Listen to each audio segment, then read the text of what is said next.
મિત્રો, અત્યાર સુધીમાં તમે ડ્રગ્સ પકડાવાના અનેક કિસ્સાઓ જોયા હશે, પરંતુ આજે અમે તમને ડ્રગ્સ માફિયાઓની એક એવી તરકીબ બતાવવા જઈ રહ્યા છે જેનાથી તમે પણ ચોંકી ઉઠશો. અમદાવાદ ક્રાઇમ બ્રાન્ચે 3 કરોડથી વધુનો હાઇબ્રિડ ગાંજો લિક્વિડ ડ્રગ્સ ઝડપી પાડ્યું છે. આખરે કેવી રીતે વિદેશથી ભારતમાં ડ્રગ્સ પહોંચાડવામાં આવ્યું, ડ્રગ્સ માફિયાઓએ ગુજરાતમાં ડ્રગ્સ ઘુસાડવા માટે કેવી તરકીબ અપનાવી અને અમદાવાદ ક્રાઇમ બ્રાન્ચ કઈ રીતે આ નશાના સામાન સુધી પહોંચી, આવો જોઈએ અમારા ખાસ રિપોર્ટમાં.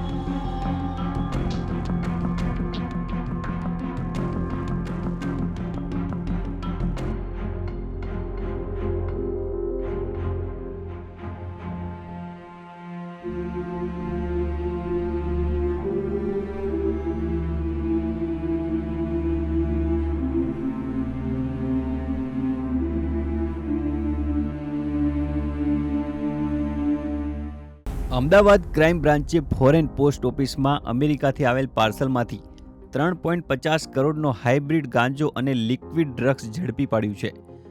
અગાઉ પણ ફોરેન પોસ્ટ ઓફિસ પરથી ડાર્ક વેબથી ઓર્ડર કરાયેલો હાઇબ્રિડ ગાંજો મળ્યો હતો.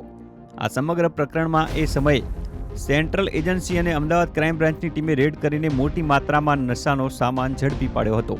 ત્યારે ફરી એક વખત કરોડોનું કન્સાઇનમેન્ટ રિસીવર પાસે જાય તે પહેલા જ ક્રાઇમ બ્રાન્ચે ઝડપી પાડ્યું છે. 58 પાર્સલ કેનેડા અને અમેરિકાથી આવ્યા હતા, જેમાંથી કરોડો રૂપિયાનો નશાનો સામાન મળી આવ્યો છે.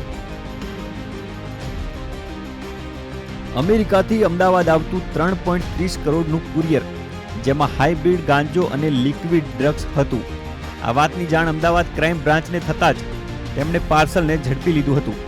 અગાઉ જે પ્રમાણે ડાર્ક વેબથી હાઇબ્રિડ ગાંજો ઓર્ડર કરીને મંગાવવામાં આવતો હતો, તે જ રીતે આ વખતે ડ્રગ્સ આવી રહ્યું હતું. અગાઉના કન્સાઇનમેન્ટનો જ એક ભાગ હોવાનું બહાર આવ્યું છે. હાલ આ ડ્રગ્સ પકડાયા બાદ આ વખતે પણ કોઈ રિસીવર મળી આવ્યું નથી. આ દરમિયાન પણ કેટલાક પાર્સલ આવી ગયા હોય તેવી શક્યતા વર્તાઈ રહી છે. અમદાવાદ ક્રાઇમ બ્રાન્ચે ઝડપેલા ડ્રગ્સને વિદેશથી ગુજરાત પહોંચાડવા માટે જે કિમિયા અપનાવવામાં આવ્યા છે, તે જોઈને આપ સૌ જરૂરથી ચોંકી જશો. કારણ કે આ વખતે ડ્રગ્સ ઘુસાડવા માટે બાળકોના રમકડાનો ઉપયોગ કરવામાં આવ્યો છે, જેમાં ડાયપર, બાળકોના મોજા, રમકડા અને સાડીમાં સંતાડેલો નશાનો સામાન મળી આવ્યો છે. આવો સાંભળીએ ક્રાઇમ બ્રાન્ચના એસીપી ભરત પટેલે આ બાબતે શું કહ્યું. કુલ 4,48,075ની કિંમતનો મુદ્દામાલ જે નાર્કોટિક્સ ગેરકાયદેસર ડ્રગ્સ છે મળી આવ્યું છે. ગાંજો ઉપરાંત એમાં લિક્વિડ છે. ગઈ તારીખ 31/5/2024ના રોજ અમદાવાદ ક્રાઇમ બ્રાન્ચ અને કસ્ટમ દ્વારા એક રેડનું આયોજન કરેલું અને જે કસ્ટમ વિભાગમાં પોસ્ટ મારફતે આવેલા જે પાર્સલ હતા, એ પાર્સલમાંથી ઘણો બધો જથ્થો પકડાયો. એ જે કેસની તપાસ છે, તપાસની પૂછપરછ દરમિયાન આ પ્રતિબંધિત ડ્રગ્સ મંગાવનાર અને જે મોટા ડ્રગ પેડલર્સ છે એની કેટલીક ઇન્ફોર્મેશન અમને ઉપલબ્ધ થયેલી. એ ઉપરાંત જે પણ એમાં જે વિક્ટીમ છે, કારણ કે ટીનેજર્સ જે છે એમને ખ્યાલ હોતો નથી કે એ શું મંગાવે છે, અને કેટલીક એમની આદતના કારણે એ પૈકીના કેટલાક ટીનેજર્સનું કાઉન્સેલિંગ કરવામાં આવેલું અને એ કાઉન્સેલિંગમાં આખી એમઓ જે બહાર આવેલી, એ કાઉન્સેલિંગના આધારે ફરીથી અમને એક બહુ જ સચોટ માહિતી મળી કે કેટલુંક મોટા પાયે ડ્રગ્સ જે છે એ અત્યારે ટ્રાન્ઝિશનમાં છે અને ટૂંક સમયમાં અમદાવાદ પહોંચનાર છે. જેથી આ જ બાતમી કસ્ટમ વિભાગ સાથે શેર કરવામાં આવી. કસ્ટમ વિભાગના સંકલનમાં રહી અને ગઈકાલે રેડનું આયોજન કર્યું. આ જે પાર્સલ આવેલા હતા, જે વિદેશથી આવેલા હતા તમામ પાર્સલ, ખાસ કરીને યુએસ, કેનેડા અને યુકે, આ જે આવેલા પાર્સલોની સંખ્યા પણ ખૂબ મોટી હતી. એટલે સ્નીફર ડોગની મદદથી બધા જ પાર્સલો આઈડેન્ટિફાઈ કરવામાં આવ્યા.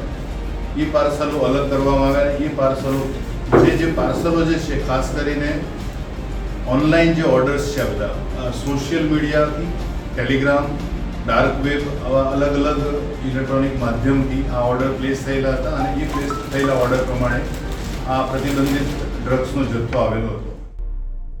અમદાવાદનું ઇન્ટરનેશનલ એરપોર્ટ હવે ફક્ત સોનાની દાણચોરી માટે જ નહીં, પરંતુ ડ્રગ્સની હેરાફેરી માટે પણ એપી સેન્ટર બની રહ્યું હોય તેવું લાગી રહ્યું છે.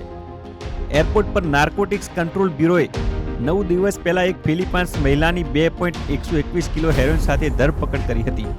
આ ડ્રગ્સ કોના માટે લાવી હતી અને કોને પહોંચાડવાનું હતું તે અંગેની તપાસ એનસીબીની ટીમ દ્વારા હાથ ધરવામાં આવી છે. મહત્વનું છે કે નશાના સોદાગરો યેન કેન પ્રકારે નશાનો સામાન ગુજરાતમાં ઘુસાડવા માટે તરકીબો અપનાવતા હોય છે, પરંતુ જાબાજ પોલીસ અધિકારીઓની સમય સૂચકતાને કારણે યુવા ધનને નશાના રવાડે ચડતા બચાવવામાં કંઈક અંશે પોલીસ જરૂર સફળ થઈ રહી છે. ત્યારે હવે નશાના સોદાગરોએ હદ જ કરી નાખી, કારણ કે બાળકોને રમવાના રમકડા, ડાયપર જેવા ભૂલકાઓના સામાનમાં સંતાડીને વિદેશથી ડ્રગ્સ અને ગાંજાની હેરાફેરી કરવામાં આવી રહી હતી, જેને ઝડપી પાડવામાં અમદાવાદ ક્રાઇમ બ્રાન્ચને સફળતા મળી છે. ત્યારે તપાસમાં હવે અન્ય શું વિગતો બહાર આવે છે તે જોવાનું રહ્યું.